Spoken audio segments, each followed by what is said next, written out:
Who knew that high school cheerleading was so competitive? Well, Americans probably. Today we go back to a formative time when Kirsten Dunst and Eliza Dushku attempt to redeem a team of former champions. This is Bring It On.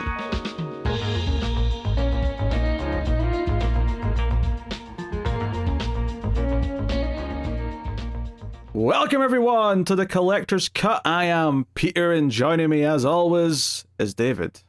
These are spirit fingers. These are gold.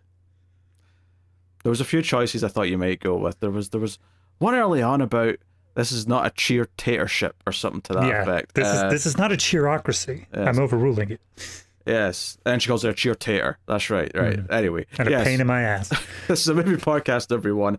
And thanks to mainly David, we're doing dance movie season. But luckily, we're over the hump. We're getting towards the end of it. We've got 2 more dance movies after this one. But this was the second of the 2 Patreon vote episodes. Our patrons over at patreon.com/MailFuzzTV. And the voting tiering up voted between this and a couple other things. But this was the victor. Cheerleading is a little different to the other dancing we've been looking at. Yeah, this really straddles the line between dance movie and sports movie. It's right in the middle.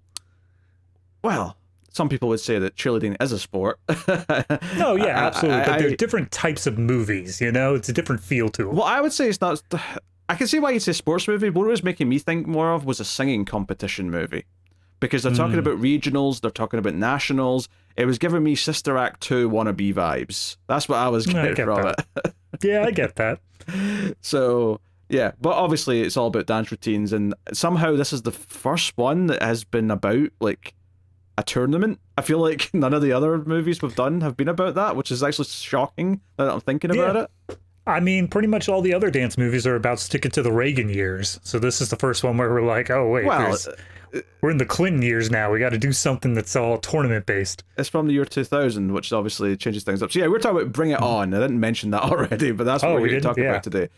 Bring It On, which is right from a very specific pocket in time. Both in time of, like, just in general, but also in time of my life, because this is the year 2000. I was 11 years old. I remember movies like this coming out. I definitely saw this on TV back in the day because it was on a lot.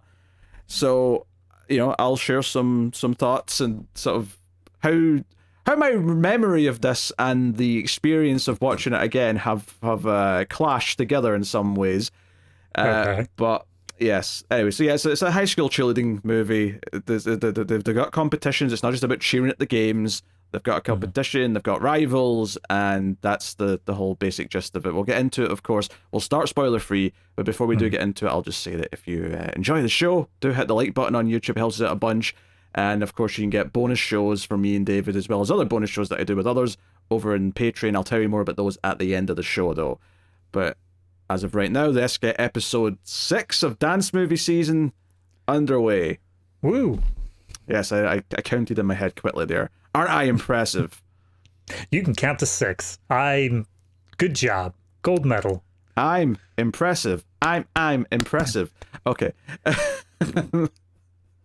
See, I tried to clap along, but I know that our delay is going to make it sound like I have absolutely no rhythm. Yeah, it's the problem with Skype is that the 1 second delay just makes it impossible to sync up with the other person. Yep. But yeah, so I think if I am perfectly honest, I probably let this play on TV when I was 11 years old because I wanted to see Eliza Dushku. That was probably the reason. That's fair. At the time, I get that. That's fair. Yeah, I was 11 years old. I was a Buffy fan. The hit television show Buffy the Vampire Slayer, of which there are 2 notable actors from in this. Eliza Dushku, of course, was Faith in Buffy. Claire Kramer was Glory, a villain from season 5, which interestingly would have been after this movie, and at least in terms of when it aired and when this came out. So that is just interesting. There's a couple of comparisons there, and there is actually a line in this movie that kind of references it. Someone refers to Eliza Dushku and Kirsten Dunst at one point as a pair of Buffys, and I'll admit it was probably the biggest smile I had the entire movie was that line, because I'm like, oh, you cheeky little son, you know what you were doing with that line. Oh, absolutely. They knew. But yeah, so basically, Kirsten Dunst is our main character. She is the new captain, the previous captain, who, from a different TV show, she was the best friend on Sabrina, was the previous captain of the cheerleading squad. She was Valerie on Sabrina. I think she was called Big Red or something in this. Yeah, something like that. She had red hair. She shows up for like half a scene, like halfway into the movie, and it just disappears again. She's retiring, i.e. she's done with high school. and Kirsten Dunst is a senior. She's taken over. But the big wrench in the works of the movie is that she soon discovers that all the routines that this previous captain had them learn were all ripped off from a cheerleading squad at a different school in Compton, which sort of then creates the rivals that they naturally have. So that's the basic gist. Eliza Dushku is the new kid who's only joining up because there's no gymnast team, and that's what she likes to do. And that's your basic gist of the movie. All right, David, what did you think of Bring It On? You said earlier on that this is very specifically a point in time. Oh God, is it ever? Yes, that's as soon as this movie began, I was seeing all like the musical choices, the high school cliques that were hanging around, the slang that people used, and it very much reminded me of that sort of comedy that came out around this time. Your American Pie, your Van Wilder, your stuff like that, where it's very like a punchline every second sort of thing. It's just a bunch of quippy one-liners. Everybody's just like throwing them back and forth. But I gotta say, I enjoyed it the whole way through. Like I thought that this movie was going to be very much just kind of like trying to be funny and failing for the most part, and then like ending up being some sort of like vague chick flick-esque sort of thing going on. But by the time we hit, I would even say the end of like the second scene of this movie, and it started like really getting into these characters and showing how they interacted with each other, I was having fun with it. And they kept up that high-paced energy the entire way through. And I mean, there are a couple scenes and sequences in this that I think are a little bit too on the nose of like, I don't want to say like gushy, but like overly sentimental, if like saying how she cares about cheerleading. That's my only major gripe with it. Everything else is just fun for me. Yeah, I will say there's a kind of a weird level of nostalgia for this with me. Not for this movie specifically, but just because it feels so much of the year it came out. And I remember watching tons of movies that were just coming out as they were hitting cable at this time. There's kind of a weird sense of like all of the... Because I don't think this is a good movie. I think it's full of like really like forced dialogue, and the characters at times are really like try hard, and some of the humor is very dated in some cases in a bit of a problematic way. Oh yeah, absolutely. Yeah, there was definitely some various homophobic slurs of all kinds being thrown around very willy-nilly, might I add. Like I actually went back and put on subtitles to hear if I heard a sentence correct at one point, because it was so like, she couldn't have just said that with a smile on her face like it was no big deal. Oh, she did say that with a smile on her face like it was no big deal. Okay.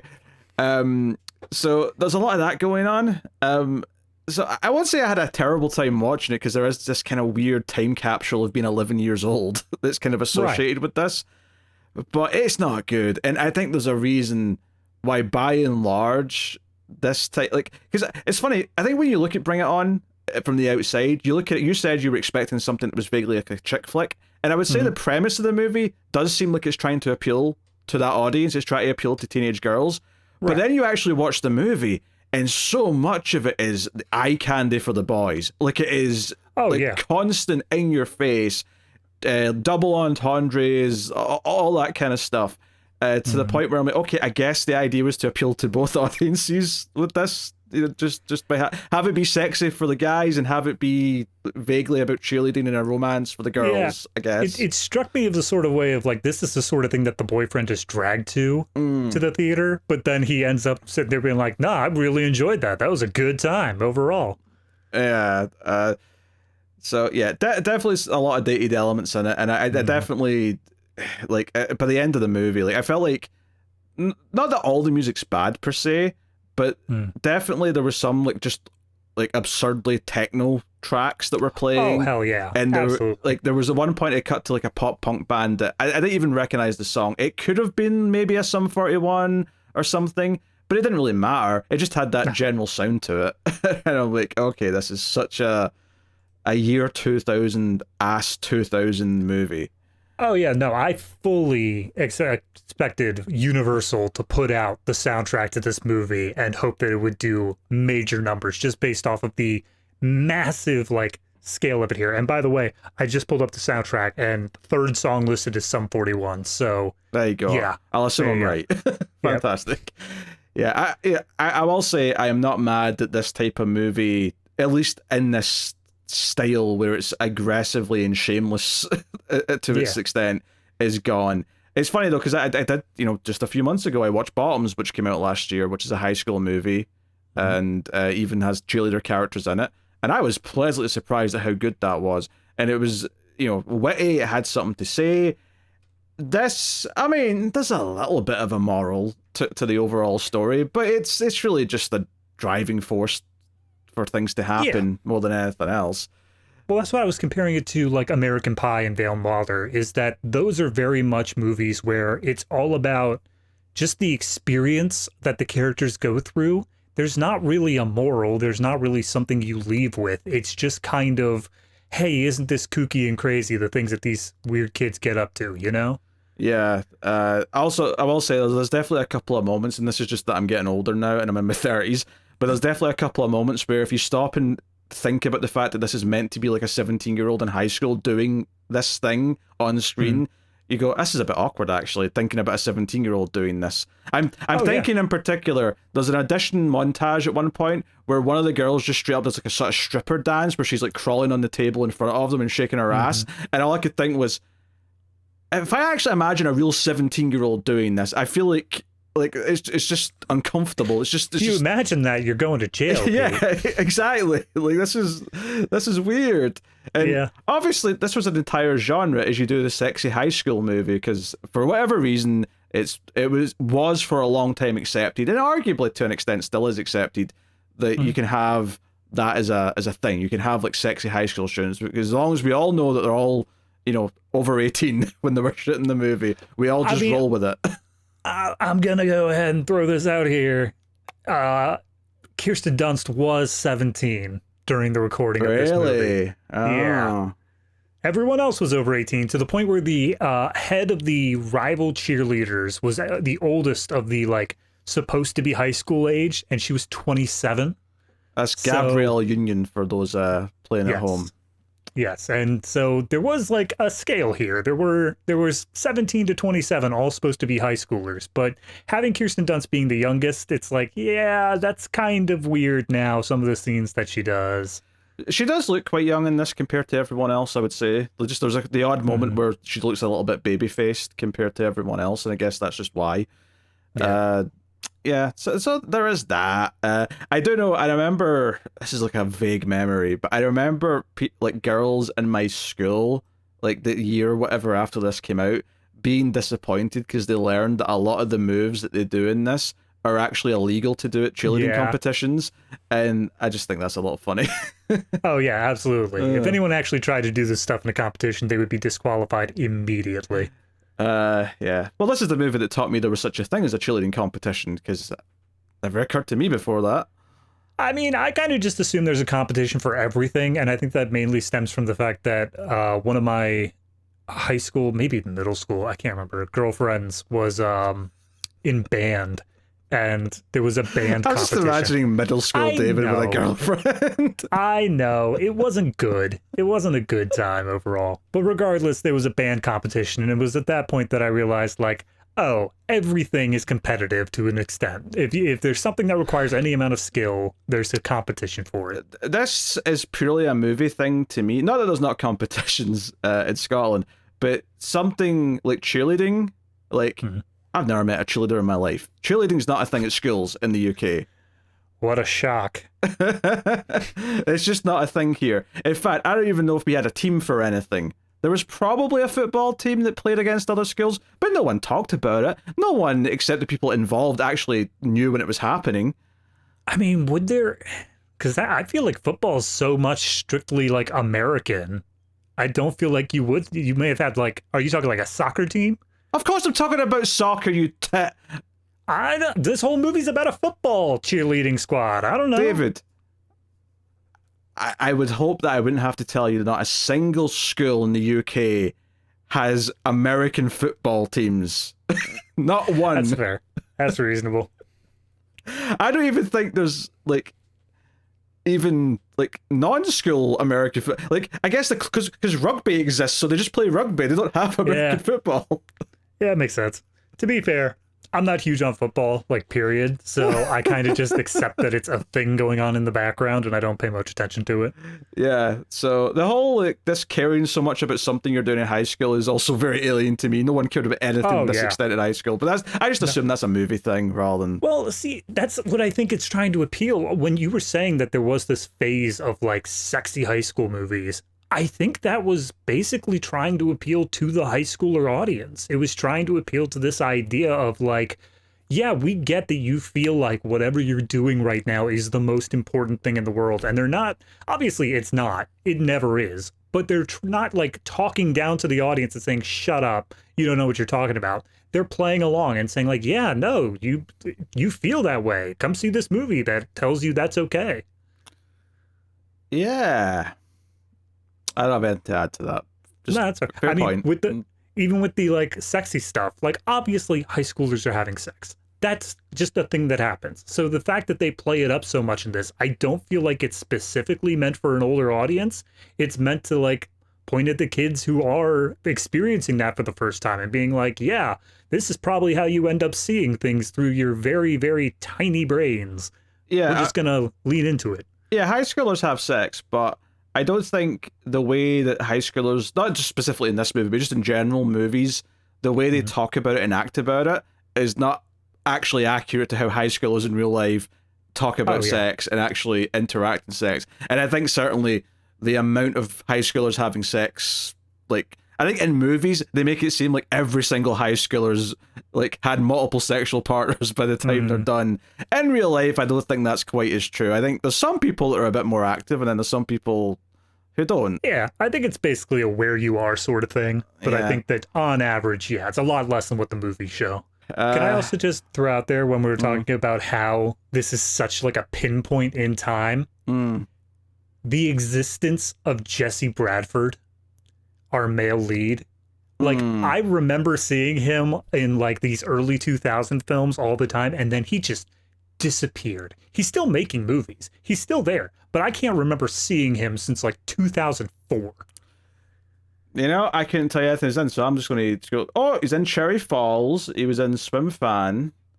Okay. I've heard of some of these. I haven't seen them all. Oh, he was in the 1996 Romeo and Juliet, which I was made to watch on stream recently. I don't remember him in it, though. But see, that just makes me like more, that's exactly the time period. He was between like 96 to 2004, and anything outside of that's just gone. Yeah, that's fair. Yeah, I mean, I couldn't have told you his name, honestly. No, that's fair. Yeah, so absolutely. Whereas some of the others I do know. Obviously, I know the actors from Buffy. Kirsten Dunst is obviously a mainstay. Name has kind of lingered throughout the years. Gabrielle Union, like, I'm surprised I know her name, but I think it's because she was in Bad Boys 2. Okay. She was the sister of Martin Lawrence's character, I think. And I don't think she's mentioned in the third movie, so I guess they dropped her. But weirdly, around that same time, they gave her a spin-off TV show with Jessica Alba, which for some reason they didn't call Bad Girls. They called it, like, LA's Finest or some shit. But that's weird. That's Gabrielle Union. That's all I know about her. All right. Fair enough. Elsewhere, I recognize one of the random girls on the team, and I'm like, where's she from? And it turns out it was something really close to this. She's in Halloween Resurrection, and I went, that's where I know her face from. Fair enough. But yeah, I think that's it for the cast that I know or recognize.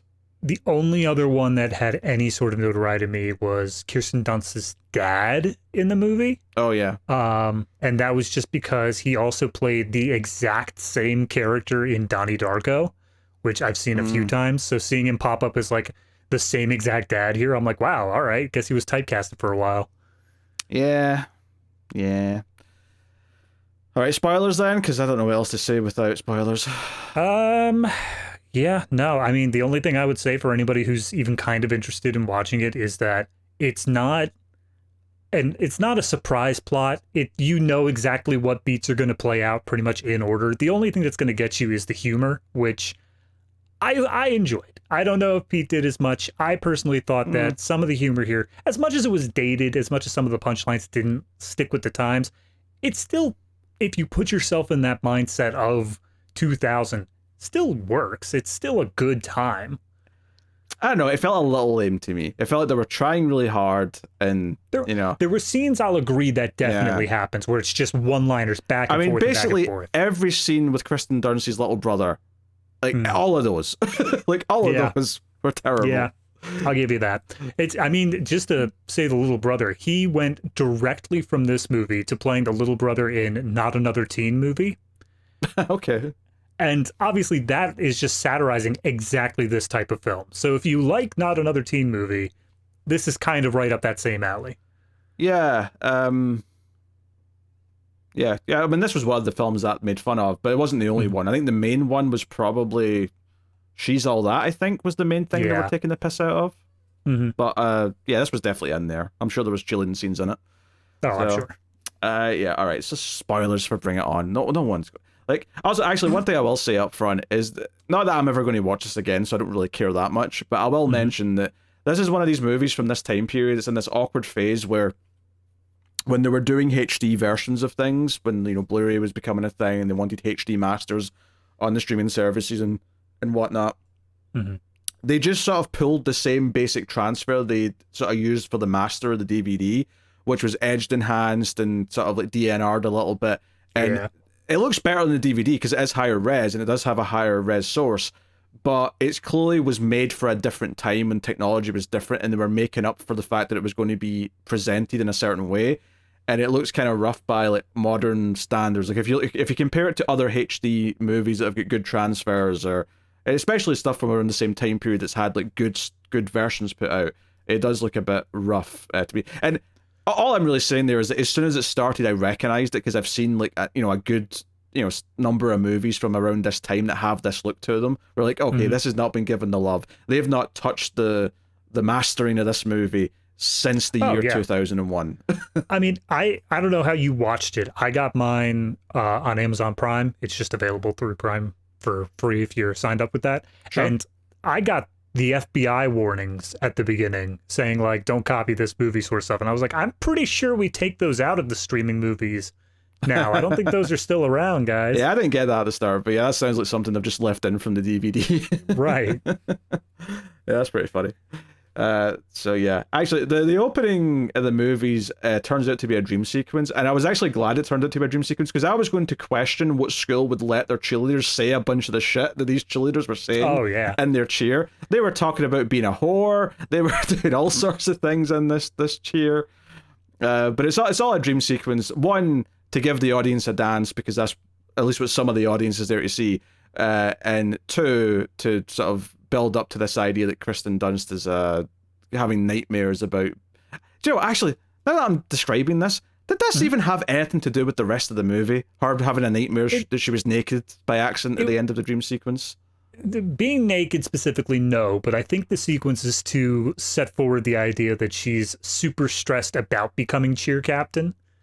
And that she feels fair. Like it's gonna, like something's going to be messed up under her watch. It felt like it was setting up like a running thing of some kind. Not so much that she was scared of being naked, but just, I don't know, like we would get a second dream sequence later that maybe showed like a different type of dance that had like a different sort of twist to it. So I don't know, like it just... No, I get what you're saying. It did feel like it was setting something up that just never paid off, but I think it can also just be viewed through the lens of, okay, we want to open with something that's really going to catch the audience's eye.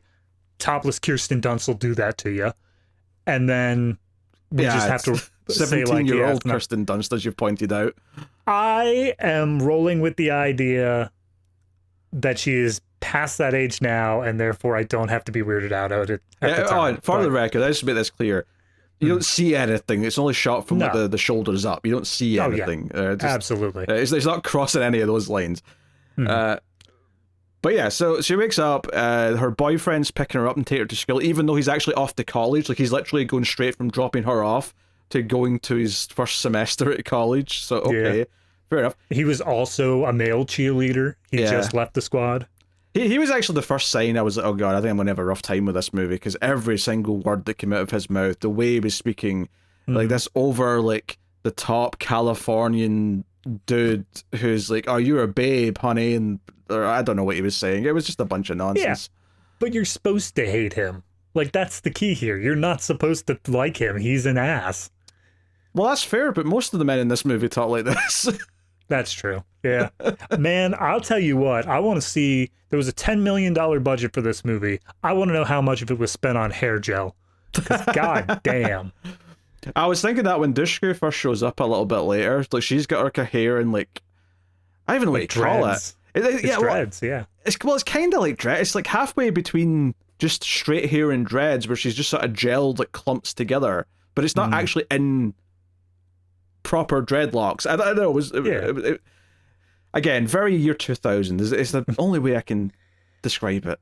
Just go back to that time. You got to remember, nobody here even knows what 9/11 means. Everyone's so innocent. Everyone's just basking in a super good economy. Nothing can ever go wrong for them, and that's why we get movies like this. I can't believe you played the 9/11 card on this. That's every time I watch a movie that's like 97 to 2000 and like everyone's just so happy all the time. I'm like, immediately after this movie came out, all the movies got really serious and nobody was like joking for a good like 5 years. I'm pretty sure comedy still existed post 2001. But not in the same way. It felt different. I don't know how to explain it, but there was like a different feel to it. You brought up Van Wilder earlier. That's post 2001. No, that's true. But like, again, it just kind of felt a little bit different to it. It was just like a slightly darker edge to it. I don't know how to explain it. It's maybe I need to go back and rewatch it. Van Wilder has a darker... No, I mean, it's a darker edge in that it's absolute garbage. I'll give you that. Yeah, that's true. But I mean, I'm not going to sit here and hear that Van Wilder's got an edge to it, that it's got some cerebral ideas. It's a dumb college comedy. No, I'm just saying the feel to it is different. There's just a different vibe, and I don't know how to explain it beyond that. I need a lot more time to think on it. Like, obviously, as a whole, movies did make some big shifts after 9/11. I'm not arguing that at all. I don't think the change in style of humor in Van Wilder versus a movie from 2000 is caused by 9/11. That's all I'm saying. And I was not the one who brought up Van Wilder as one of the movies that changed. I just said that as a whole, movies changed. You're the one who said I brought up Van Wilder to a much earlier, different point. But you just... It was a good example. He drops off the girlfriend at school, and he's not going to stay for the cheer vote to see who's the new captain. Yeah, she's disappointed by that, but who cares? I don't. So they're talking a bit in the locker room. This felt... If there's a few scenes in this that feel a little like, okay, this is a bit shameless what you're doing here. This one in the locker room where they're just all like standing about in their underwear talking to each other definitely felt a little bit like that. It's the sort of thing where if you just did like closer shots of their faces, I wouldn't think twice, because it's just like, okay, they're in the locker room, they're talking, it makes sense, they're in this kind of state. But because it was just constant wide shots and they're talking about each other's asses and whatever else. There's one point where they're talking about Big Red, who is going around collecting votes, and everyone's just agreeing that she's a total bitch. Like, even they acknowledge that she even knows that she's a total bitch. And one of them says she puts the ass in massive, and then the girl bends over showing off her ass, and like the camera focuses for a very long time on that. I think even cracking a joke about it as well. So yeah, it feels a little bit like, okay, we get it. These girls are over 18 movie. You can have your fun, I guess. So, yeah, basically Kirsten Dunst is made new captain, whatever, right? No surprise, no swerve. The plan is just to use the routines that were set out by the previous captain. They're not that fussed about it. However, the big problem comes when they do their first practice and they try to do like a pyramid of some kind. One girl falls and breaks her leg, and they give her shit for like, oh, your first practice as captain, and you'd like put someone out for the rest of the season. And like, okay, we're going to have to find a replacement, setting up the plot where they're going to have to hold auditions, which leads to this wacky montage of applicants for cheerleading squad, which is just, again, like, the whole, like, this is the year 2000 stuff got a little bit less intense as the movie went on, but this opening act was Jesus, because this montage of all these, like, here's all these different stereotypes of, like, the guy doing breakdancing, the guy doing, like, art house, like, interpretive dance, here's someone doing a stripper dancing where she's crawling on the table like it's a bar top, and the guy who thought it was the musical audition rather than the cheerleading audition. Yeah, and they're all very confused about it. And this actually leads to probably the joke that made me the most uncomfortable in the whole movie. Is, so there's like a pair of girls, it's Claire Kramer's Courtney, and then Whitney's the other girl that's always with her, the Asian girl. And they at the start of all this say, hey, Whitney's little sister is light and wants to join, so we can throw her around. She'll be easy to, do all those moves with. And let's face it, we've basically already decided it's her. And Kirsten Dunst is like, oh, no, let's see everyone and see how it goes. So this little sister comes in, and she does a bit of a routine, and it's not particularly good. And for some reason, it cuts to kind of the pervy guy on the cheerleading squad, and he does like a sort of blowjob motion with his tongue. Yeah. And I felt really uncomfortable by this, because this girl doing this audition is like, maybe 15? Maybe? Okay, all right. So I agree. I felt uncomfortable with that. I think the intention by him showing that motion was to imply that she sucks. Okay. Just like in a general. But yeah, because this guy who's doing it, every other time we see him, he's doing very perverted things throughout the movie. Yeah. It doesn't come across like that. He's the one who doesn't work. Yeah, when the stripper one's doing her ass thing, he's the one that's sort of like bobbing his head up and down, staring at her. He's always focusing on it. In fact, there's a running joke in this movie that he slips fingers up Claire Kramer when he's holding her up during the cheerleading routines. It's meant to be like a funny gag that he slips a finger up somewhere. In fact, one of the worst conversations in the movie is when he's just sort of like bragging about this, and Eliza Dushku is like, well, really, slip it where? He's like, you know where. He's like, haha, and she laughs. I'm like, this is not a human reaction to what he's saying. Yeah. Yeah. Like, I get that Claire Kramer seems to be into it, like when she's sort of flirting with them in one scene, and it is like one scene, but like this is not a human reaction to any of what's being said right now. Yeah. Again, I was, how old was I? I was 7 when this movie came out. So all of this would have gone over my head in that time period. So I don't know whether or not this was a thing of the times, or whether or not this was already a dated thing where they were like, nah, you shouldn't be doing that.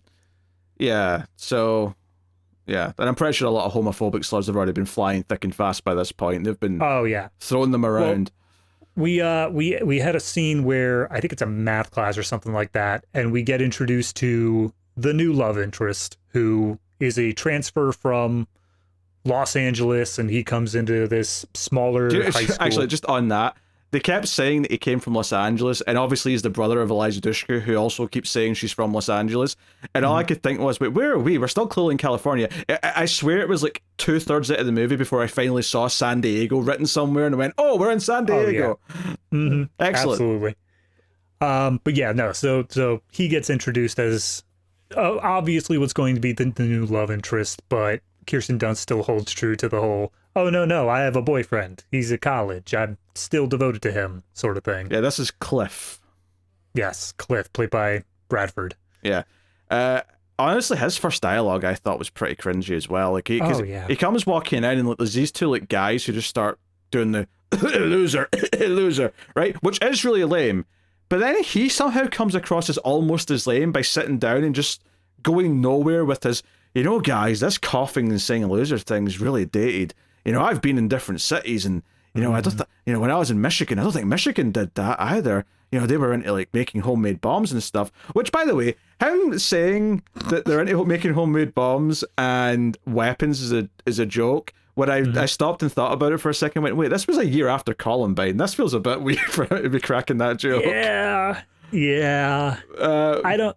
I get what they're doing here, in that they're trying to make it like, oh no, see, they're juvenile and stupid, and he's mature and is like able to recognize how stupid they are.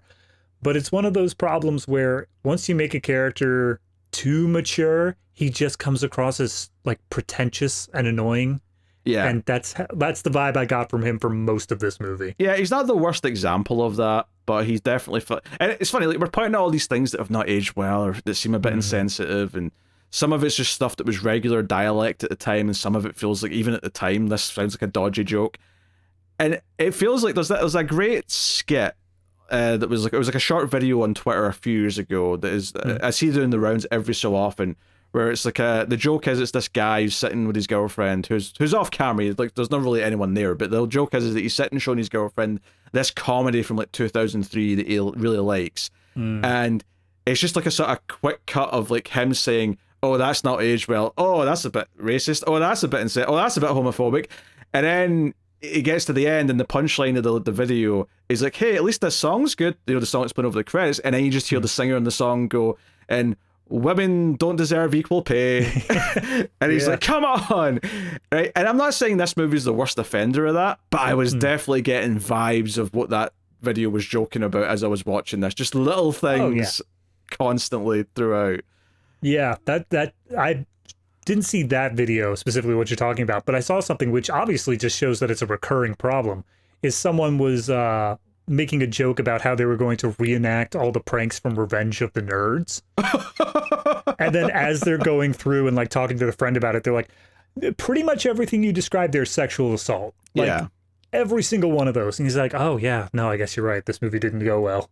Yeah, I've not seen Revenge of the Nerds, but I am aware of its reputation for like everything in it's actually just criminal, and like you shouldn't be rooting for any of these characters. I mean, hell, even American Pie's got that problem. Like they do a whole ruse to try and like sneak a camera on someone getting undressed, and it's played for laughs. Like, hey, lol, isn't this a fun adventure our main characters are doing? Like, so it's obviously it's not the biggest offender by any means, but it's definitely just that vibe throughout of just these little things like focusing on elements or some of the dialogue or whatever just sticking out. I will say I don't think they really do a good job of showing that he is out and out gay, but they do have a character named Jan in this who by the end of the movie is gay. Like we get pretty much confirmation of that, and it's not played as like the butt of a joke or anything like that. It is just letting him exist. It's not played as a joke. That said, though, when he basically says he's gay early on, Eliza Dushku says, and this was the line I actually had to go back and check what she said. She says, are you telling me you speak, and says an F word, which I don't want to repeat. Oh, yeah. And then he goes, yeah, I'm fluent, or something like that, he says. And I'm like, okay, that was a line of dialogue. All right. Yeah. I'll just roll with it. Again, it feels like one of those times where, of the age, it wasn't quite as stigmatized as it is now to say. Yeah, although there was one inappropriate thing, was one of the few times I actually laughed in the whole movie, is when they hire a dance coach or whatever later, and he says that cheerleading is where dancers go to be, and apologies for the use of this word, I'm just quoting the movie, cheerleading's where dancers go to be retarded, I think was the line of dialogue. And it caught me so off guard, I did kind of do a bit of a spit take when he said it. But, you know, like... at the time, no problems. Nowadays, problems. Yeah, this is the thing. Like, honestly, the homophobic slurs are kind of like, I don't remember saying any of those. The R word, though, I do remember throwing that around. Like, people threw that around a lot when I was about 11 years old. Like, I definitely remember people saying that a lot. So it's not like, you know, I get it. I get that was just normal at the time. And it's good that it isn't now, but like, it was. So anyway, where were we? Yeah, so girl breaks her leg, they're doing auditions, Eliza Dushku comes in, and she's the badass chick. She's basically Faith from Buffy, right? She just walks in, she's the alternative chick from the other school, who's a bit more punk rock looking, and doesn't care about their dumb cheerleading, but when she's challenged to do fancy backflips, she does the fancy backflips. And this was actually really comical to me, right? I mean, I'm sure it's a double, and even if it isn't a double, the way they filmed this, where she just goes to the back of the gymnasium and just starts doing backflips down, like, it's just so comical. These perfect backflips. I got a kick out of the fact that they did that whole sequence, and then just because I know, like, editing tricks and stuff like that, like, they finish it up, and then they land with a shot where you can only see, like, the top of her head, and then she bends down out of camera. Yeah, and then as she comes back up, it's like you see it's clearly her, and I'm like, oh, I wonder who that was. I think the biggest offender for me in this movie, and that's a good example of it, but it was annoying me at the end of the movie as well, after the big routines at the competition, is that no one is out of breath. How are they all not out of breath? They've been dancing and flipping and doing constant physical activity for like 4 minutes. There is no way that they're not at least a little out of breath at the end of this. Peak physical condition, Pete. Piss off. No one's that peak. No, that's fair. So yeah, no, she does the routine, and they keep on trying to like throw stuff at her to get her to leave, and finally they start, you know, making homophobic slurs at her because she is not, you know, peppy and fitting in with them. So she storms out, but then Kirsten Dunst makes the point of like, she was the best by far. Screw you guys, I'm going to go get her to join the team. Yeah, she was comically the best. In fact, the movie made it clear she was the best by showing every single one else not even really being cheerleading in their audition, never mind being only half as good as her. Yeah. I will say I did enjoy the very first one in the montage, which is just a girl who keeps on restarting like 5 different times. Oh, that's right. And then there's a girl who still keeps crying because she just got dumped by her boyfriend. So she's like breaking down in tears. She's like, who's the best? You seem to enjoy that a lot, David. You seem to really be into it. Yeah, no, absolutely. So she tracks down Eliza Dushku where she lives, right? And apparently, her name Missy, by the way. I'm just going to keep saying Eliza, but it's Missy. Yeah, that's fair. Her and her brother Cliff, apparently their family's pretty rich, because this house, every time you see it, I'm like, oh yeah, this is pretty big. There's a grand piano, and you know, obviously there's a swimming pool. They're clearly well off. I don't know what their parents are doing, but you never see them. This is one of these teen movies where you never see these 2 kids' parents. You would think they live alone. They have exactly 2 parents in this movie, and that is Kirsten Dunst. Sorry, 3 parents. Kirsten Dunst is 2 parents, and then there's one like overly enthusiastic cheer mom at the regionals, and that's it. That's all there is. But she's a mom to like effectively a red shirt, not one of the main characters. Yep. Yeah. So this is where she finds out, oh, plot twist, the guy I was being cute with today lives here instead of her. Oh, this is her brother. Okay, so that sets that up. Yada, yada, yada. And she's like, hey, no, come and share with us. We need you. And I will critique the movie structure here, and I'm not sure how they solve it, admittedly, but I did think it was really weird that we get this audition scene, and Eliza Dushku says, screw you, I don't want to be a part of this because you're a bunch of assholes, and storms out. Almost right after she's convinced to join the squad, there's a scene where they're practicing their routine, and Eliza Dushku's just watching it on the stands, and at the end of it she says, well, she doesn't say it, she just like, gets up and she storms out. And they're all like, oh, what the hell is she doing? Oh, I guess she doesn't fit in. And Kirsten Dunst has to chase after her to go find out what it is. I thought it felt really weird that we effectively had her storm away from the cheerleading team twice, almost back to back.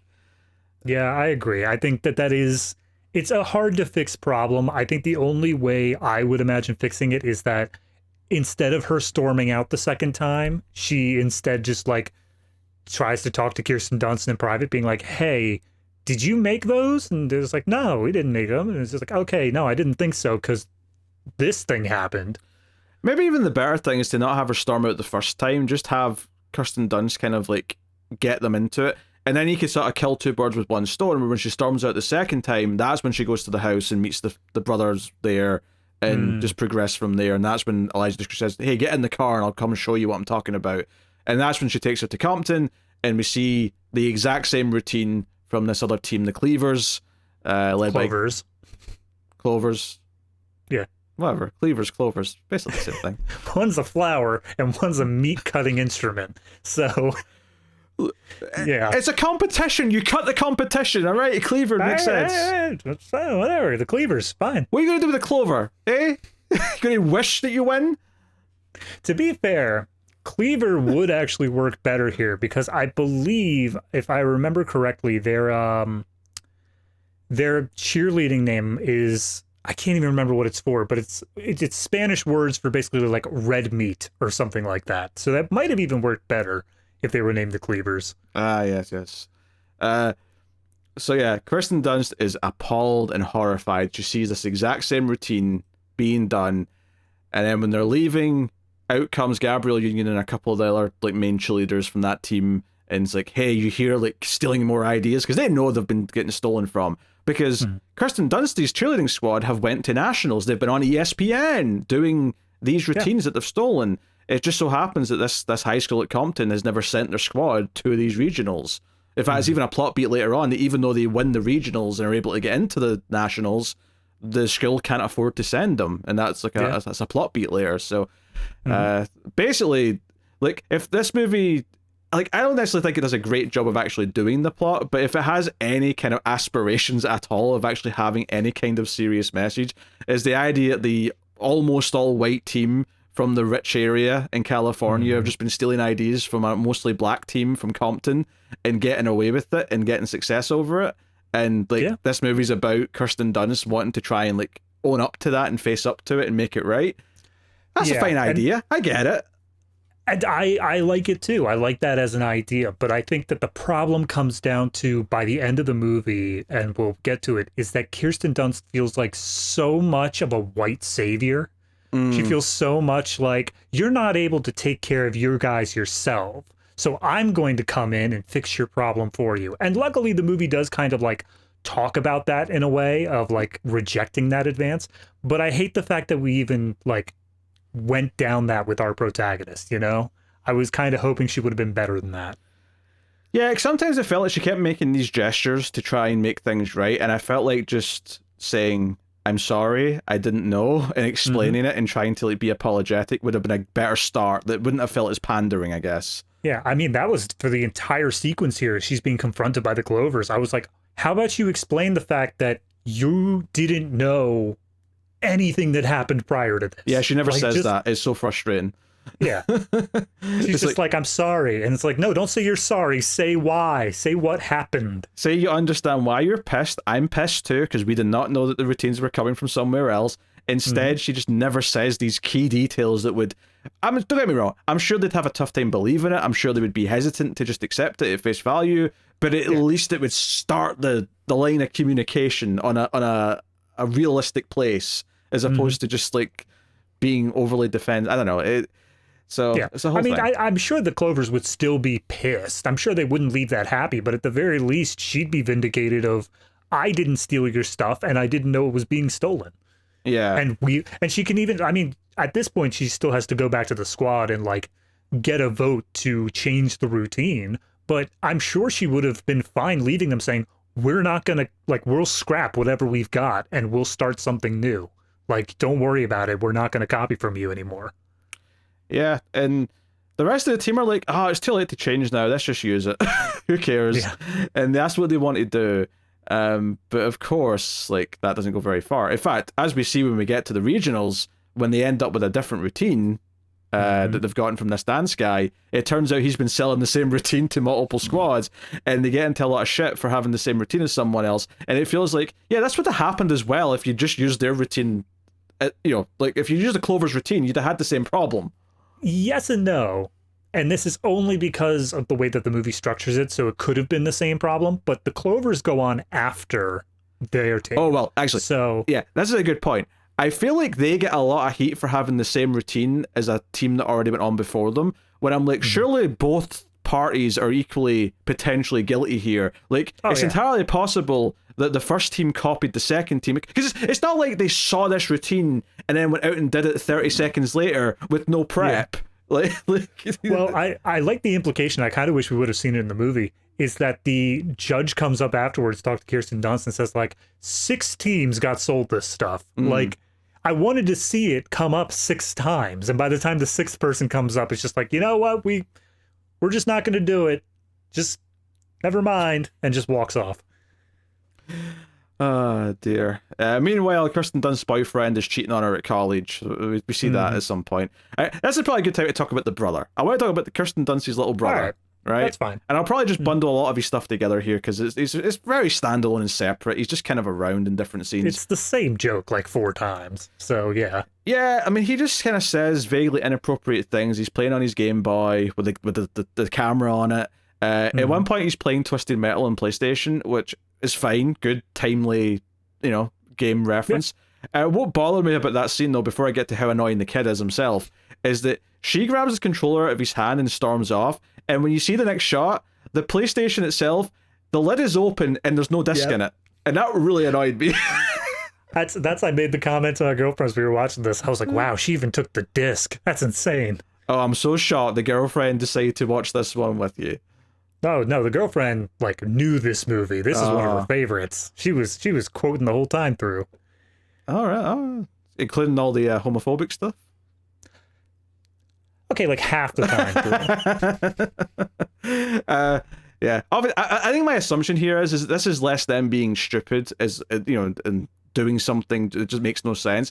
What I assume happened here is that the scene was a little bit longer, and that there was actually a shot where she went up and opened the console and pulled the disc out, and that was part of it, and they just trimmed it to make it more condensed, and that's why it's now looking a bit weird. I mean, I'll give that to the entire brother subplot in the movie, because like we said, he shows up maybe 20 seconds at a time, and it's 4 times throughout the movie, and that's it. And by the end of the movie, it feels like it's trying to say, oh, he got this plot where he realizes that cheerleading is kind of cool or something, and it's no, he didn't. He wasn't here. No. Memorable scenes with him include Kirsten Dunst trying to make a phone call and him saying, hey, I need to talk to you, it's important. And she finally says, okay, what is it? And then he turns around and farts at her. That was one notable scene. And then the other notable scene later on, when they're at the dance competition, he has stolen the underwear of Claire Kramer and is wearing it on his head. And then, in a real, just, upswing in, creepiness, when he bumps into Eliza Dushku and his big sister, he I can't remember what the line he says is, but he says something to Eliza Dushku and then slurps his tongue at her like a pervert, and then she just smacks him in the head, which he thoroughly deserved. But it just felt like, who is this character? He's just this little, shitty little brother. Get him off my TV screen, please. He's awful. Yeah. No, you're right. And then, like we said, at the very end, they're at nationals. The team goes on, and he's standing there cheering for his sister. So he learned the valuable lesson of don't steal underwear. Well, it's all really just there for a joke where the guy who sometimes slips his finger to Claire Kramer goes to the underwear and goes, oh, I recognize this underwear. Right. That's the joke. That's the punchline to the whole thing. Yeah. Okay, whatever. And again, that's kind of how this whole movie is structured, is that if you they have plot beats. It's not like there's no plot to this movie at all, but vast swaths of it feel like we had an idea for a funny joke that requires some setup, and then everything is just kind of working to that. And then by the time you hit the end of it, it's all right, I guess that was that then. That's the end of the joke. Yeah, so the first game that they're cheering at with Eliza Dushku, it's when they're driving there, they have a lot of the kind of dodgy dialogue with the two guys about being gay. But when they get there, they do their thing. Eliza Dushku gets into it, and notably her brother's in the audience and kind of smiling at Kirsten Dunst, and they're sharing a... Yeah, go on. He's the member of the... Just to really get on you as to how pretentious this guy is. Everyone else, they know the football team sucks. They are there specifically for this national award-winning cheer team. And they're having a great time. Everyone's cheering along with them. Except for this prick who's sitting there reading Nietzsche in the middle of this football game. It's screw you, man. I know you feel like you're too much better for this, but then just don't show up. Also, the first time he met Kirsten Dunst, she looked at his t-shirt and went, oh, is that your band? And then he looks down at his shirt and it says The Clash.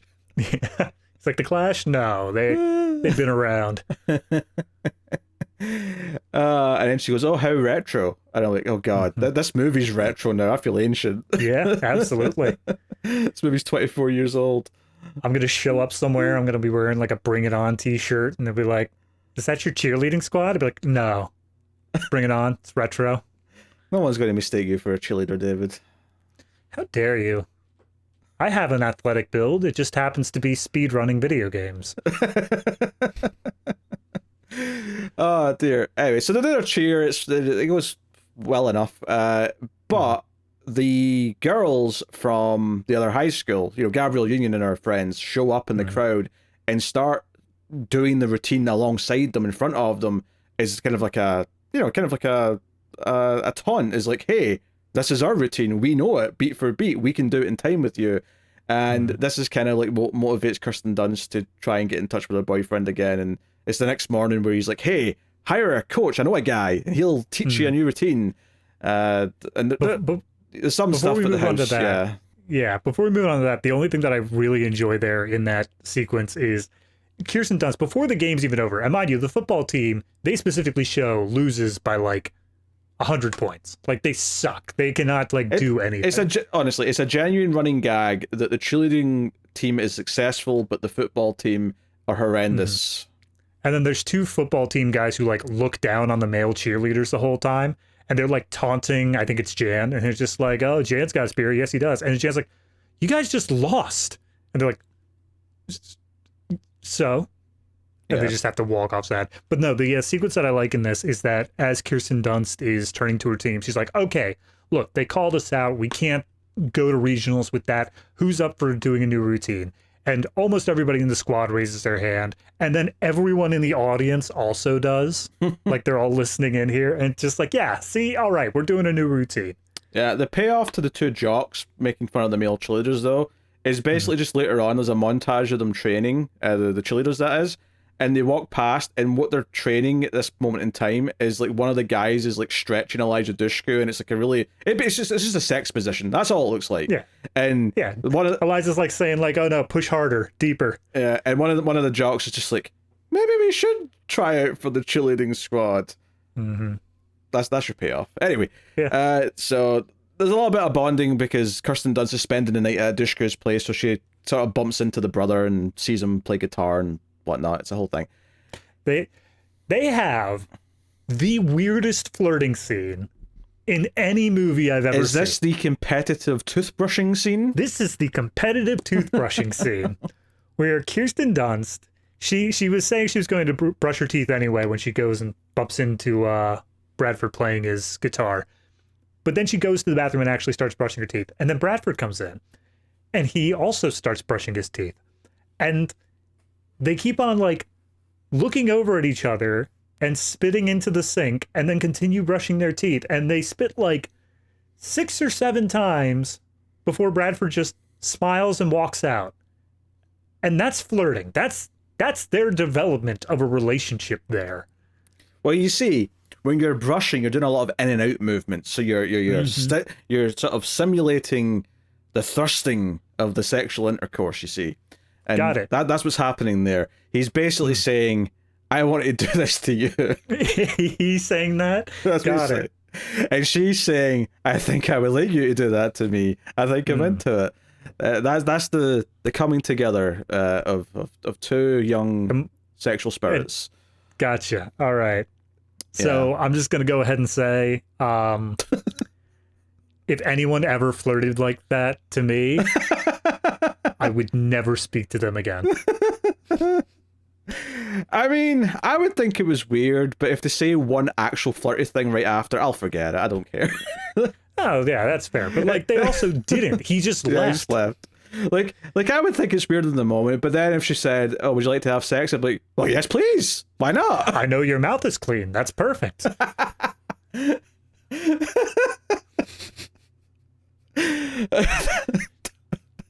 Okay. Anyway, I don't even remember what happens here. Oh yeah, the next thing is that she gets into bed.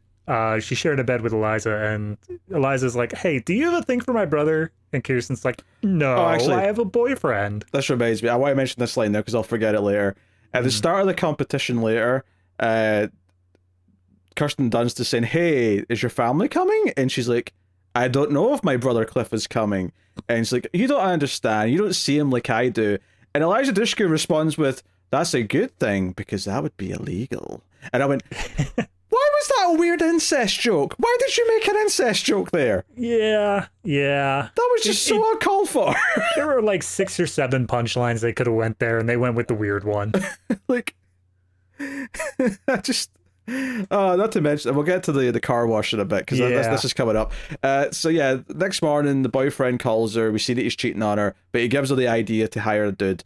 And it turns out this dude who'll spend like 4 or 5 days training them with this new routine, he is going to cost $2,000 for that task. And they want to raise the money for it. And their idea is a car wash. So we get the girls in bikini, sexy car wash, and this is especially horny. At one point, Eliza Dushku is jacking off the aerial on the car. Mm-hmm. The antenna for Americans, I guess. You don't call that an aerial, would you? No, we call that an antenna. Yeah, okay, the antenna. But she's jacking it off, and everyone's doing suggestive stuff.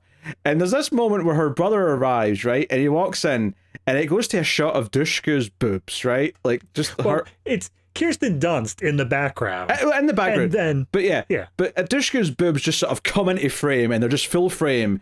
And then the camera goes up to her face, and she's like, hey, brother, you want your car wash? Spend your money. Oh, God, don't say it like that. and I get the rest of the scene. The rest of the scene's her making fun of the fact that he's obviously there to see Kirsten Dunst, and he's like, hey, Kirsten, my brother's here to see your chest. And she gets awkward about it, and it's fine, it's whatever. But again, it's just the shamelessness of like the sister's boobs just coming in. In fact, what's the line she says to him? People are paying to stare at my...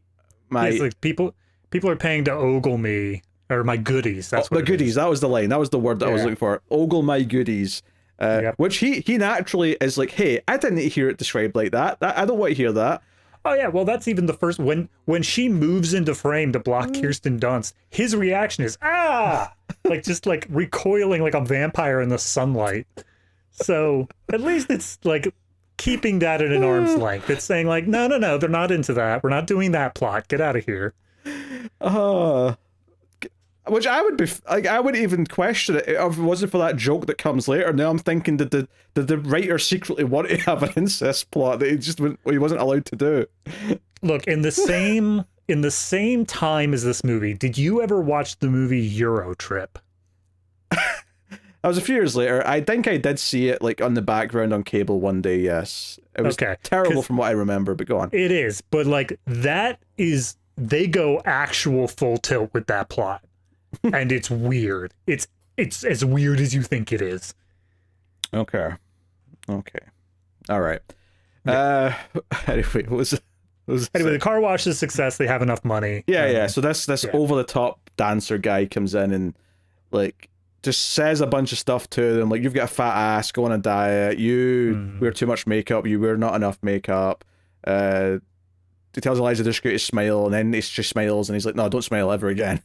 So it's just, it's a bunch of silly little jokes about this guy being really over the top. Which, and that basically leads us to the regionals, more or less. I don't remember anything major happening before that, does there? Yeah, I mean, they go through, it's a whole montage of him training them, and he is, like, super over the top and super, like, breaking them down, pretty much. Yeah. But this isn't the memorable one montage is the one that comes later, though, when they're trying to do their own thing, because they do a bunch of things like, we're going to learn mime, we're going to learn from martial arts, and there's like part of the montage is them doing like kung fu moves and shit. Like, this is just a bunch of nonsense, but this is just a bunch of like, this actor's very good at comedy of like over the top acting. We're just going to let him vamp for like a 2-minute montage, and then he'll disappear from the plot forever. Yeah. So yeah, there are regionals. We kind of already alluded to what happens here, but they go out, and it turns out the routine was already taught to other people. So the squad that are on right before them do this routine. So they're all looking in horror, like, oh, wait a minute. That's what we're about to do. So they have to go out and do it, only to have everyone react in a way it's like, wait a minute. This is exactly what we just saw.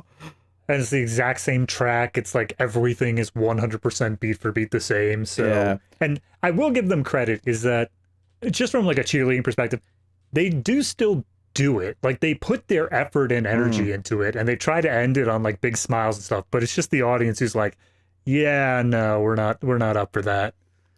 Yeah, the villainous like ex-captain shows up here a bit to like chastise them, saying, "I made this idiot proof. I gave you a routine."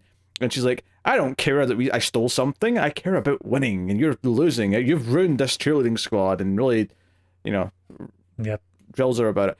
And the boyfriend character showed up to this as well and takes her home, which is where we get oh no, the new love interest gets upset because he saw her with her boyfriend and now realizes he's been, I don't know, played or whatever. So he's upset. Yeah. He leaves a mixtape, or not even a mixtape. He wrote a song. He actually recorded a song for her. So before we move on to that, I did want to say there were two things that happened in the sequence that I thought were interesting at the very least. The first one is that the boyfriend basically, beginning of the movie, he made all these things of saying like, "Oh, you're a natural. You're definitely going to be cheer captain. Like, you're the only one who could do it." And then during this sequence here, as she's just getting so stressed over the fact that like, oh, and sorry, I should mention this real quick. They are still allowed to go to regionals just because nationals. They were nationals. This is regionals. Because they were the previous like national winners. They already why even compete at this one then? If you get a pass, then why even bother? Maybe it's like a you have to at least show up sort of thing to like say you're defending your title. Let's say they showed up and just did like a waltz, right? Yeah. Just to take the piss. Would that still count?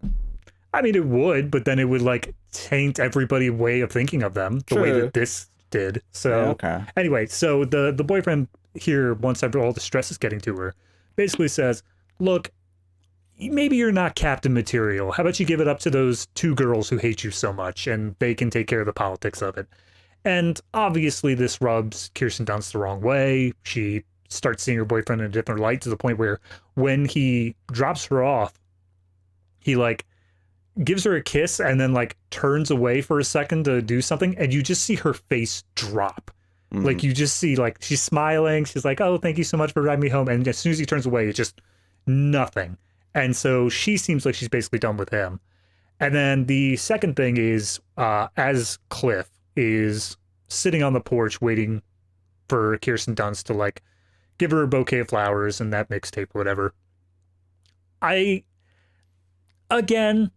get it from his perspective. What he sees is that she has a boyfriend or whatnot, but like, it just makes me hate Cliff that much more because at no point in this did Kirsten Dunst ever say she didn't have a boyfriend. Yes, you guys were flirting, but like still. I have to jump. I can't believe I need to do this, but I have to defend him. I have to defend Cliff a little bit because while yes, she never mentioned that she had a boyfriend or said, "Do you want to go out?" She was clearly flirting with him. She was making eyes. She was looking at him during her routine. She was flirting when she was staying over at the house. There was one point when they were like training in the back of the house in the garden, and he was cracking some jokes with her, and like there was clearly something. She was clearly making the eyes to suggest, "Hey, I would like you to make some sort of a move." And here he is making his move, only to see this. And so, look, I'm not saying it's well done. I'm not saying it's high art. Right. I'm just saying I get why he's upset. I accept, and again, I get it from his perspective, but like from the outside viewer looking in, he's kind of just more of a prick here. Double up on the fact that he's doing all this. He's trying to make these big romantic gestures during the most stressful point of her life, like period, up to this point. Like the part where they're in the regionals and the judge is chewing her out for having like the same dance routine as another group. He makes an effort to say like, "Hey, how's it going? You did great." And she's like, "Let's not do this right now, man."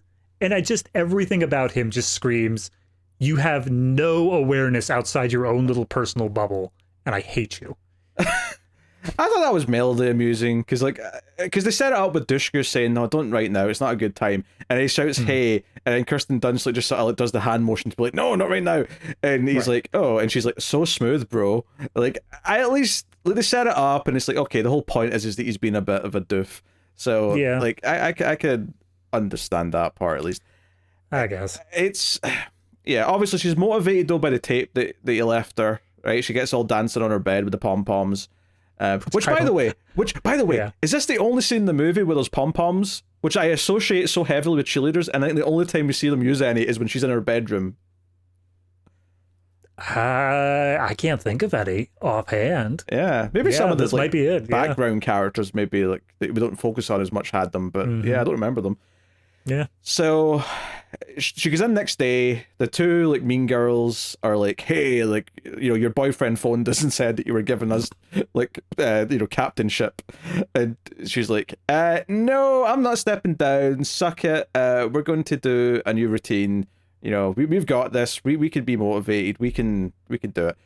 So I will say at this point, one of my I think core critiques of the movie is that it felt like Eliza Dushku's character around this part of the movie feels like she sort of shifts to being like a C-tier character when she was clearly the second lead for the first half of the movie. She was the driving force that exposed what was going on. She was this new influence in Kirsten Dunst's life. It felt like she was the best friend character, and she was billed appropriately for that. It feels like once you get to this point in the movie, she's just kind of there to like nod at her and have a couple of lines here or there. She's not actually influencing anything after this point.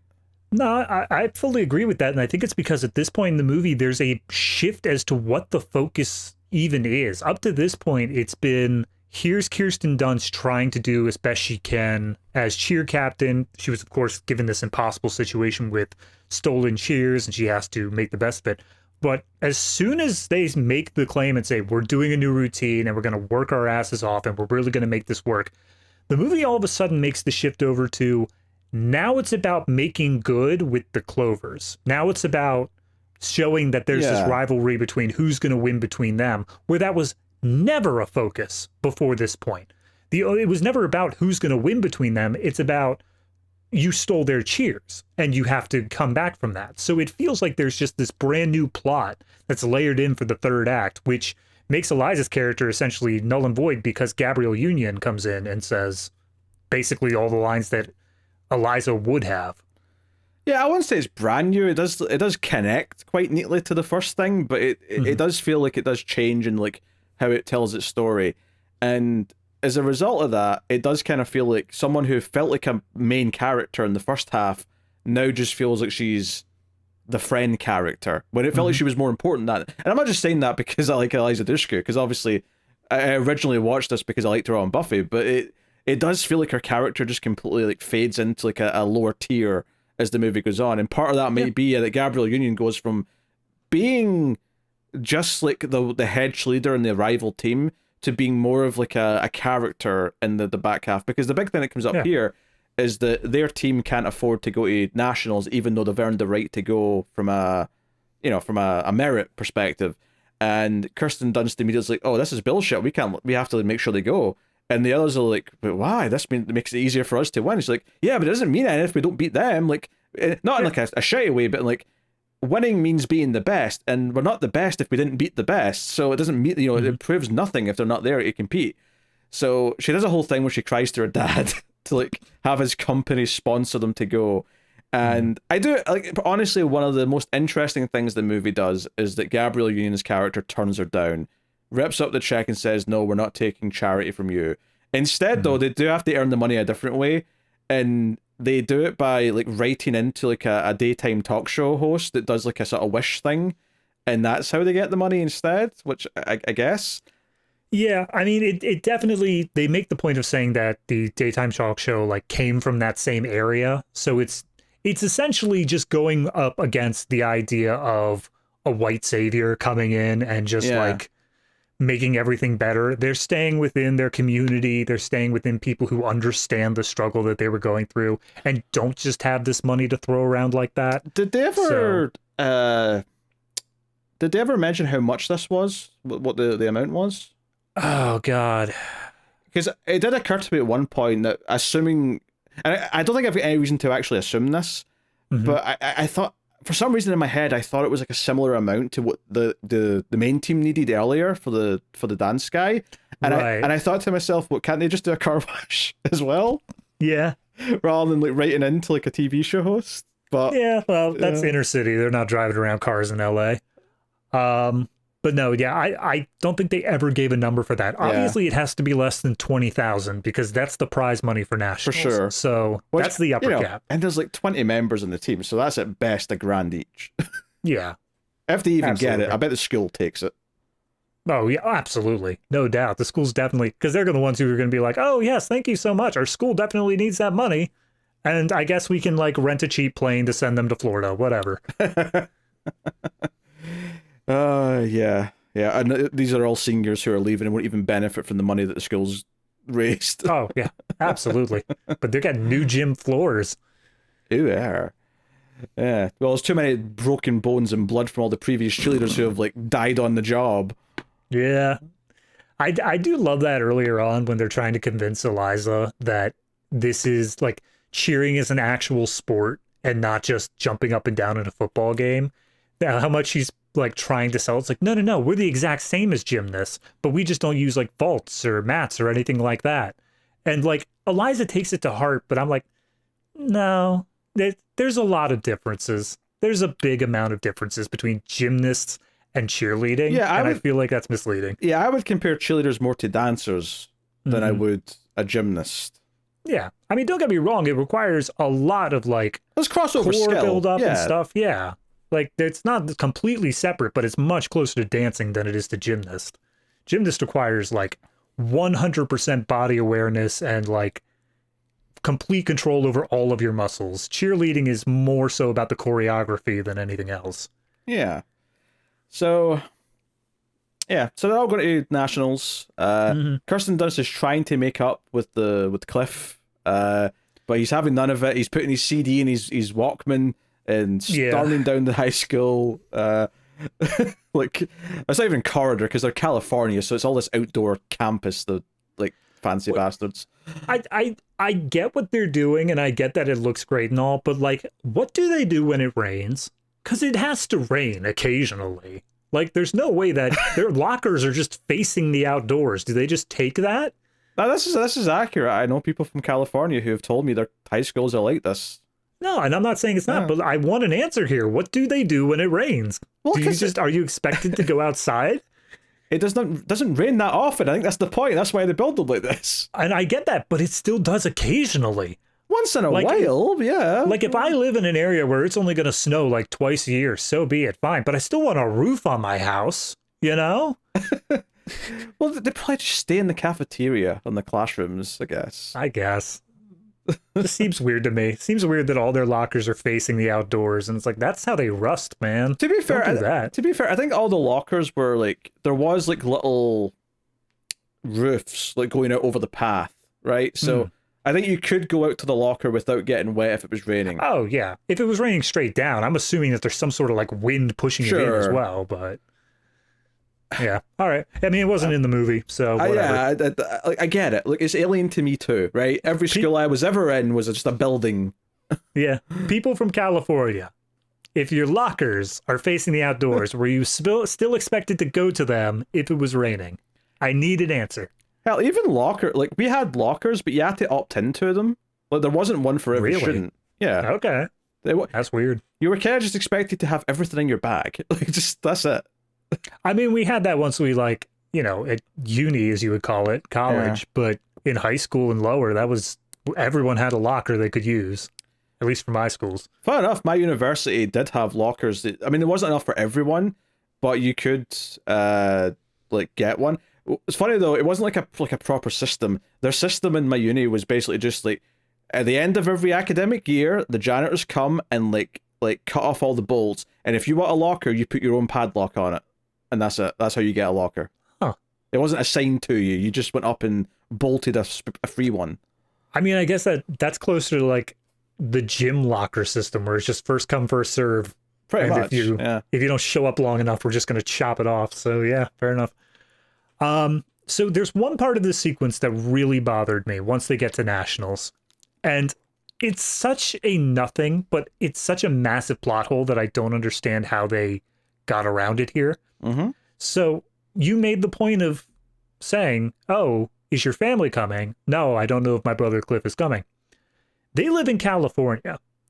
This is happening in Florida. Daytona. There's a bit of a distance there. Just a tiny little entirety of the United States between those two places. It's a coast-to-coast situation, yes. And not more to the point, Kirsten Dunst tries to phone the brother at one point, like the night before, and he answers too late, but he does answer, right? He's there at the phone in his house, meaning that he is at the competition the next day, as if it was easy to. I mean, I'm not saying it's impossible. He took a red-eye flight. But like, I'm just saying he should look like he's had a rough night because he's probably been traveling all night. He should show up with like 3 Red Bulls in hand and say, "Hey, I'm really happy to be here at your competition." But no, that was the only thing that really bothered me, was the fact that they just, if they had said, "Oh, my family came with, but Cliff is staying at the hotel" or something, works 100%, totally fine. But they specifically showed him still on the West Coast and expected him to be there like 12 hours later. That just doesn't work for me. Yeah, it was funny to me because I saw it was Daytona, and I'm like, I only know that Daytona exists because there's a video game called Daytona USA, which is a racing game, and I assume there's a famous racetrack there that's used for racing events.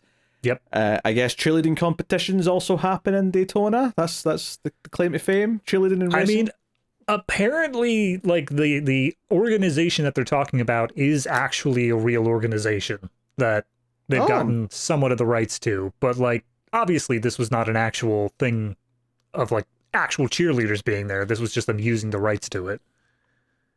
Yeah, I mean, it doesn't surprise me that they're taking some real things. Also, I really got a kick out of the fact of they specifically showed that it was being broadcast on ESPN2. And only because in my head I was thinking ESPN 8 The Ocho the entire time for the dodgeball movie. So, yeah, I mean, honestly, I don't really have much to say about the rest of the movie because, like, I guess the most interesting thing from like a character perspective is that there's a couple of exchanges between Kirsten Dunst and Gabrielle Union where it's basically, "Oh, I'm glad you're going. Well, yeah, but just make sure you bring it, right? Title of the movie, guys. Come on, we got to get that in there. Like, make sure you bring it because, like, we're not going to let you win." And she's like, "Yeah, we'll bring it. Don't you worry."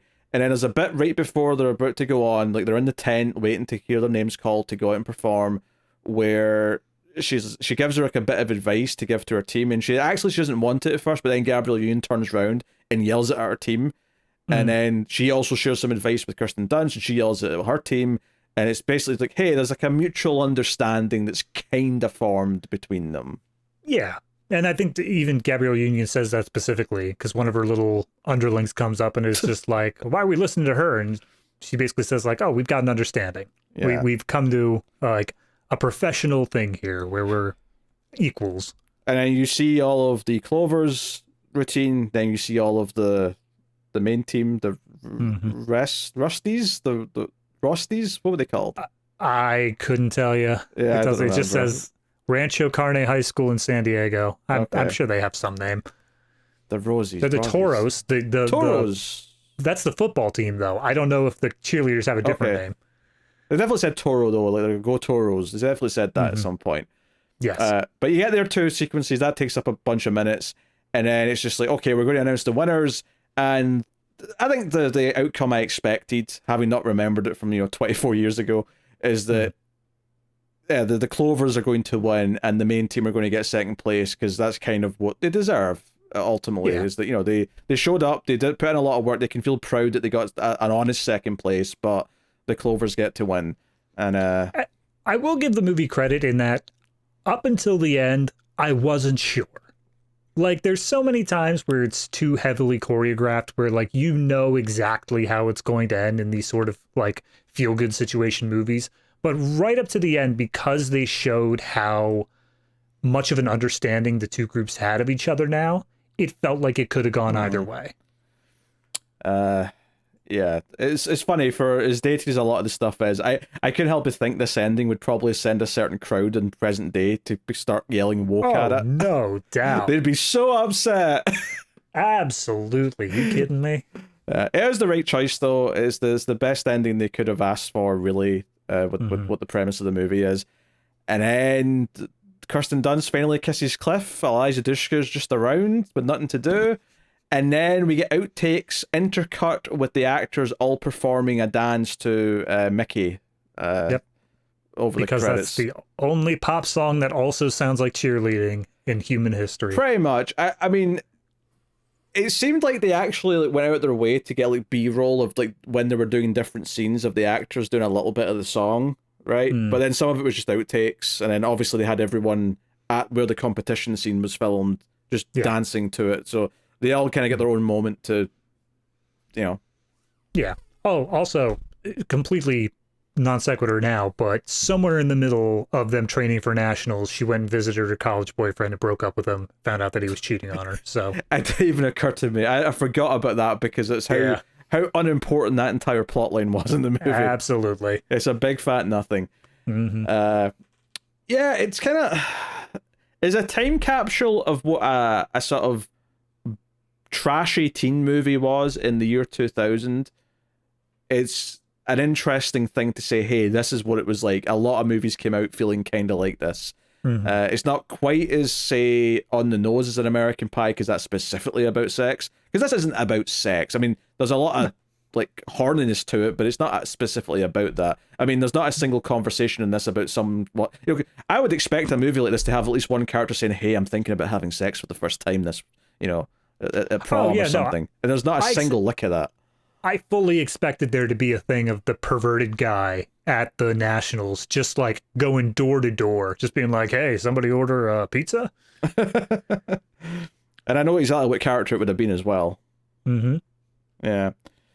So, but I mean, I think I can't also say that it's not full of a lot of things that I'm glad aren't around anymore. There's a lot of really trying to be like funny dialogue that just comes off as kind of like edgy and immature. Obviously, there's the more, the more problematic stuff, which the movie's not especially problematic for its time, but there's definitely a lot of things that have aged in the 24 years. Yeah. That's there as well, in addition to just the sort of edgy crap that I don't like. And then, I think there's some legitimate complaints about like some of the plot structure and how it moves forward. Like Eliza Dushku storming out a couple of times, almost back to back. Maybe more of a clear driving force. Maybe the romance with the brother could have been a bit more fleshed out. Maybe Dushku could have had some more to do in the back half of the movie. Yeah, it seemed like she was always gonna like pull the trigger on saying, "Please don't hook up with my boyfriend" at some point, but she never did. Brother, I meant.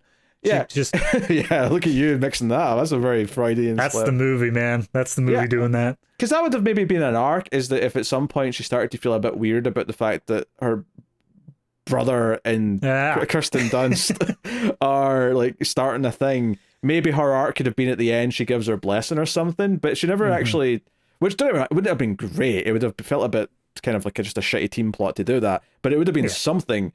Instead, it just kind of feels that she's got nothing to do for like the back half of the movie, which is weird. Yeah. I think honestly that's the part that gets me the most, is that between the second and third act, a lot of stuff is shifted around in terms of where we give our focus, what characters are doing what, and it kind of just feels like a totally separate thing going on. Obviously, it was set up earlier on, this idea of the rival school who has the skills to beat them, but it never seemed like it was the focus up until the Nationals became a thing. And then all of a sudden, it became the primary driver of the whole rest of the plot. It makes me wonder how much was cut out. It makes me wonder if there was a lot more scenes with some of these characters, especially in the back half of the movie, that were cut to make it more leanly paced. And I appreciate that to a point, because it doesn't feel like it drags too much at any point, I would say. And it is like just 90 minutes, pretty much, and not much more.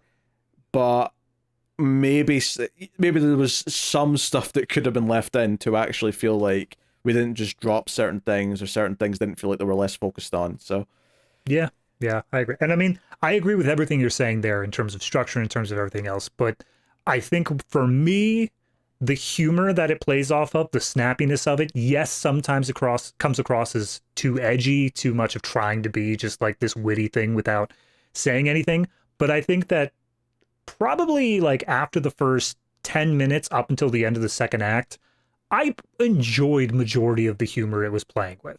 Obviously, there were some things that are problematic, but for the most part, it plays it just as a fun little comedy movie. It doesn't seem like there's anything in it that's that bad, honestly, and I enjoyed the jokes that it made.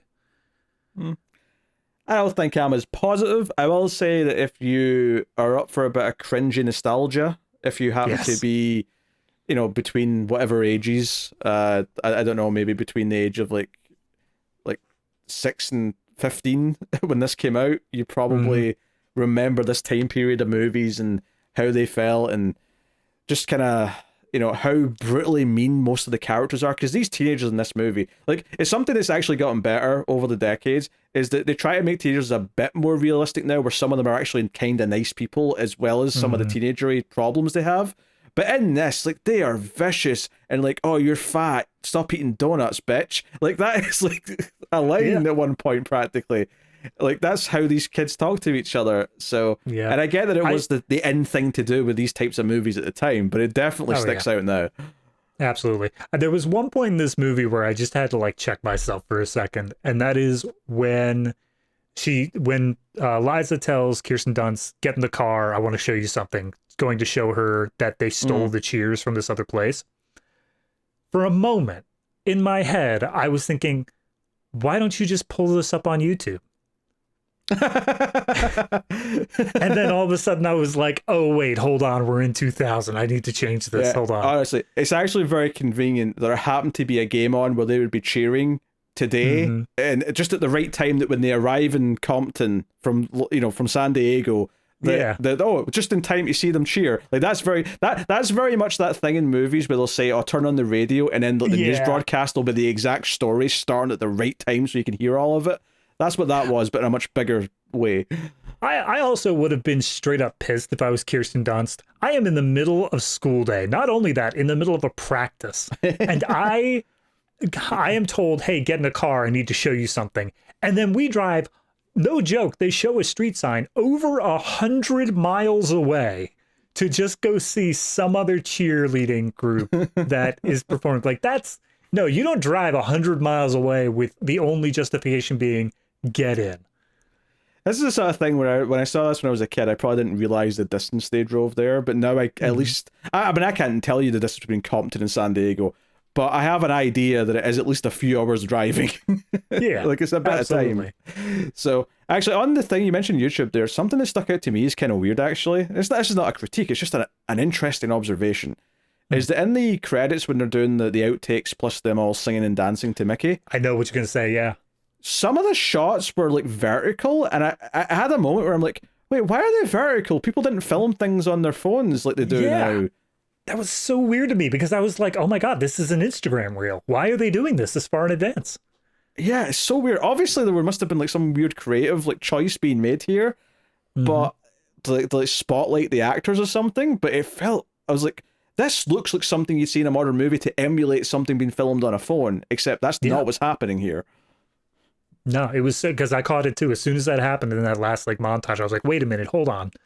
What year is this again? I'm losing the time period of this.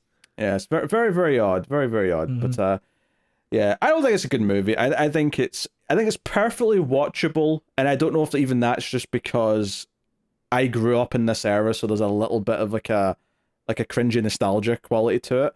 But I did find it easy enough to watch. However, I would not say it's got good characters or a good structure, and sometimes it is just a bit too much on the here, look at the boobs, kind of like camera work kind of thing. Yeah. But no, I agree with that. It's very much of the time. Yeah. So what are you rating? Bring it on. I would say it is above average. It is above that 5 mark for me. I think that it is competently made to an extent.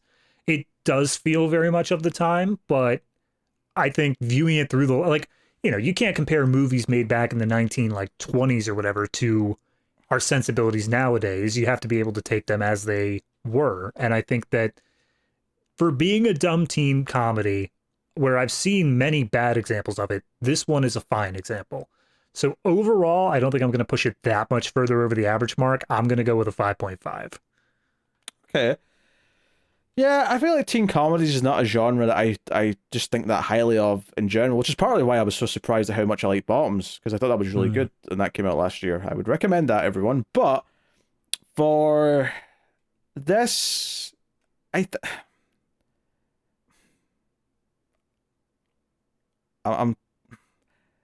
feels harsh to go below the 5, so I'm going to say 5.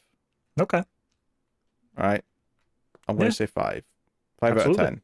So now the question is, does it make the cut?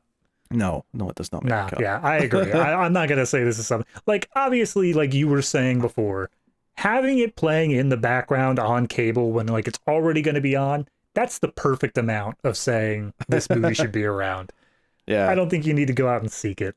Yeah, and I wouldn't even say it's cutting it close either. Nah, yeah, cut from the collection. I'm okay with that this time around. As much as I do enjoy it, it's not something that I have any need to like own this on a DVD. It has no place in ownership.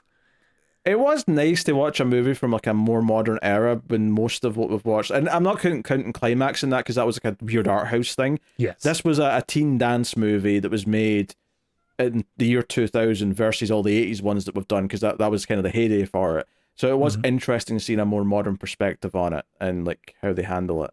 But yeah. Now, before we move into the ending bit, I just need to talk to you for a second about the sequels to this movie. Just for a sec, because we'll never get to it. I know we're never going to do that. I've heard they exist, but I've never seen them, obviously. So I'm not going to go into depth on many of them here, but I want you to know there are 1, 2, 3, 4, 5, 6 sequels currently existing for this movie. 2004, Bring It On Again. 2006, Bring It On, All or Nothing. 2007. I see the poster for that one. Hidden Penitentiaries in that. Yep. 2007, Bring It On, In It to Win It. 2009, Bring It On, Fight to the Finish. Bring It On, 2017, Bring It On, Worldwide Cheer Smack. But I have to point out that one specifically because IMDb lists the title as Worldwide Cheer Smack, which I think is the only time I've ever seen a hashtag in the middle of a movie name. I've seen it at the start of a movie name.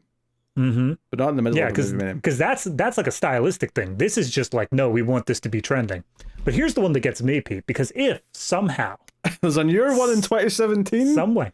No, 2022. Oh my God, 2022. Bring It On, Cheer or Die.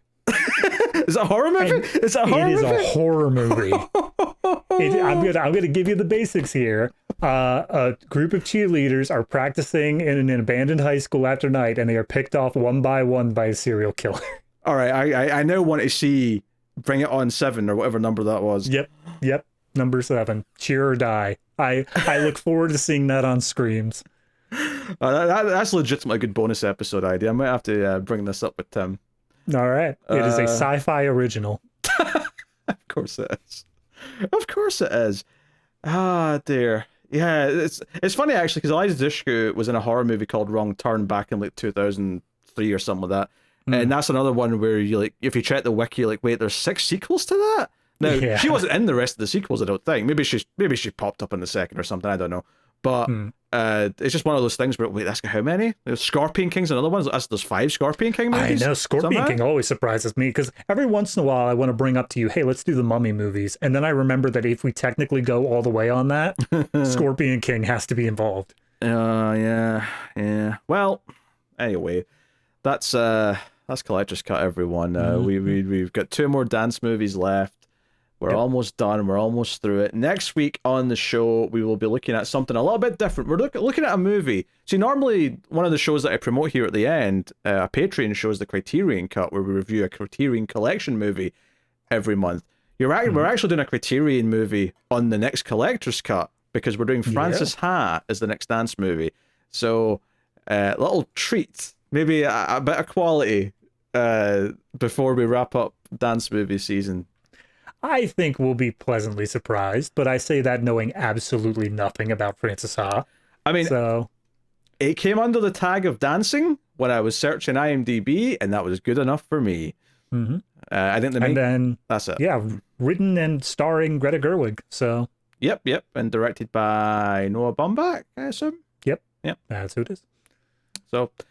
There you go. That's what's coming next week. Like I said, you can get Criterion Cut. You can get us doing classic movies from the Criterion Collection on Patreon every month. We also do Extra Reels, which is where we do some of the worst things ever made. If we ever do any Bring It On sequels, that's probably where they appear. We're not planning on it, just to make that clear. Nope. But not gonna. It'll be in a vote occasionally 3 years from now. But that's the plan. So thank you very much for joining us. We do appreciate it. keep watching movies. Like, subscribe, all that usual stuff. And share on social media, comment what you think of Bring It On in the comments. And also, I would also request that if you're going to comment in the YouTube comments about your thoughts on Bring It On, I would also like to know what age you are, just to go along with the comment, because I feel like that'll frame your opinion a little bit, I think, for everyone. So, thank you very much. We'll see you guys next time. Keep watching movies. And if you can get it, it's always nice to have cheer-o-matic immunity.